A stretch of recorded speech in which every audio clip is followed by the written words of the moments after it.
గత వారం రోజులుగా వివిధ డిజిటల్ మీడియా ఛానల్స్ కానీ, యూట్యూబ్ ఛానల్స్ కానీ, సోషల్ మీడియా ప్లాట్ఫామ్స్ అయినటువంటి ఫేస్బుక్, ట్విట్టర్, ఇన్స్టా, యూట్యూబ్లలో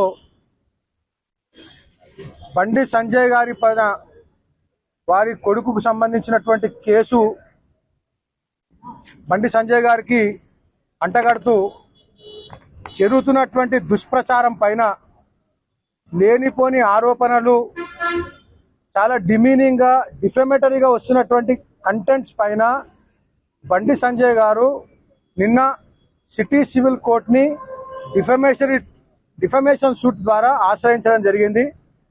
ఆ డిఫమేషన్ సూట్లో 2 పిటిషన్స్ ఫైల్ చేయడం జరిగింది ఐఏలు. ఆ ఐఏల సారాంశం ఏంటంటే, ఈ వారం రోజులుగా బండి సంజయ్ గారి పైన మీడియా ఛానల్స్లో కానీ, శాటిలైట్ ఛానల్స్ కానీ, యూట్యూబ్ ఛానల్స్ కానీ, సోషల్ మీడియా ప్లాట్ఫామ్స్ అయినటువంటి ఫేస్బుక్, వాట్సాప్, ఇన్స్టాగ్రామ్, యూట్యూబ్లో, ట్విట్టర్లో జరుగుతున్నటువంటి డిఫమేటరీ కంటెంట్ను వెంటనే పోస్ట్ చేయకుండా అన్ని ఛానల్స్ కూడా గ్యాగ్ ఆర్డర్ పాస్ చేయడం జరిగింది సిటీ సివిల్ కోర్ట్. రెండో అయ్యే ఏంటిదంటే, ఇప్పటి వరకు చేసినటువంటి మొత్తం కంటెంట్ మొత్తం కూడా తొలగించాల్సిందిగా సిటీ సివిల్ కోర్ట్ అన్ని ఛానల్స్కి, అన్ని మీడియా ఛానల్స్కి, అన్ని సోషల్ మీడియా ప్లాట్ఫామ్స్కి కూడా ఆదేశం జారీ చేయడం జరిగింది.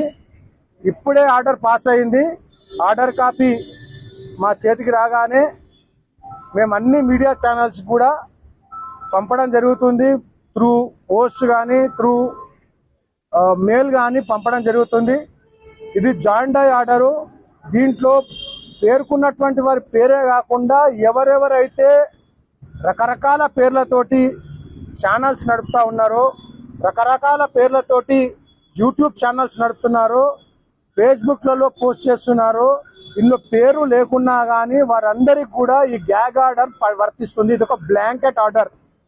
కాబట్టి ఎవరు కూడా ఈ నిమిషం నుంచి బండి సంజయ్ గారికి వారి కొడుకు పైన ఉన్నటువంటి కేసును ఆపాదిస్తూ డిఫమేటరీ కంటెంట్ను పోస్ట్ చేయడానికి వీలు లేదు.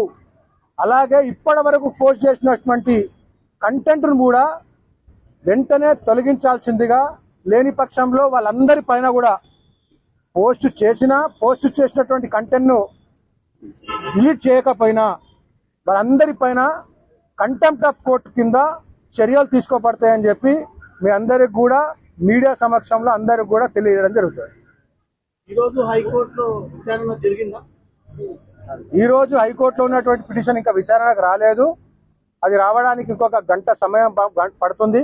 గంట తర్వాత అక్కడ విచారణలో జరిగిన విషయము, అక్కడ ఆర్డర్ కాపీ యొక్క సారాంశాన్ని మీకు తెలియజేయడం జరుగుతుంది. ఓన్లీ బండి సంజయ్ పేరు మాత్రం ప్రస్తావించారు. ఓన్లీ బండి సంజయ్ గారు, minister of home affairs, government of India, minister of state for home affairs, government of India గారి యొక్క పేరును ప్రస్తావిస్తూ కేసుకు ఆపాదిస్తూ డిఫమేటరీ కంటెంట్ ని మొత్తం కూడా తొలగించాలని చెప్పి జాయింట్ ఐ ఆర్డర్ వచ్చింది. అన్ని బ్లాంకెట్ ఆర్డర్ అన్ని మీడియా ఛానల్స్ కి, సోషల్ మీడియా ప్లాట్ఫామ్స్ లో ఉన్నటువంటి యూట్యూబ్ ఛానల్స్ కూడా ఇది సమానంగా వర్తిస్తుంది. ఎవ్వరూ దీంట్ నుంచి తప్పించుకునే ఆస్కారం లేదు.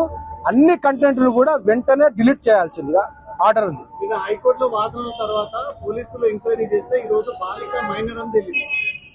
దానిపైన ఇంకా సబ్జుడైజ్ ఉంది. కోర్టు విచారణ మొత్తం చేసిన తర్వాత పోలీస్ వాళ్ళు పబ్లిక్ ప్రాసిక్యూటర్ తరఫు నుంచి ఏమేమి సాక్ష్యాలు పెడతారో, మా దగ్గర ఉన్న సాక్ష్యాలు మేమేం పెట్టబోతున్నామో, ఇవన్నీ జరిగిన తర్వాత కోర్టు విచారణ చేసిన తర్వాత ఇచ్చిన ఆర్డర్ పైన మేము మీ అందరికి కూడా మళ్ళీ వచ్చి బ్రీఫింగ్ చేస్తాం. 15వ తేదీ రోజు హాజరవుతాను పోలీసుల ముందు కూడా భగీరథ ఒక లేఖ ఇచ్చారు. ఈరోజు 15వ తేదీ. 15వ తేదీ కావడానికి రాత్రి 12 ఉంది. కాబట్టి అప్పటి వరకు ఆర్డర్ కోసం వెయిట్ చేయండి. Thank you. నైట్ వరకు అటెండ్ అవుతారా భగీరథ? ఆర్డర్ వచ్చిన తర్వాత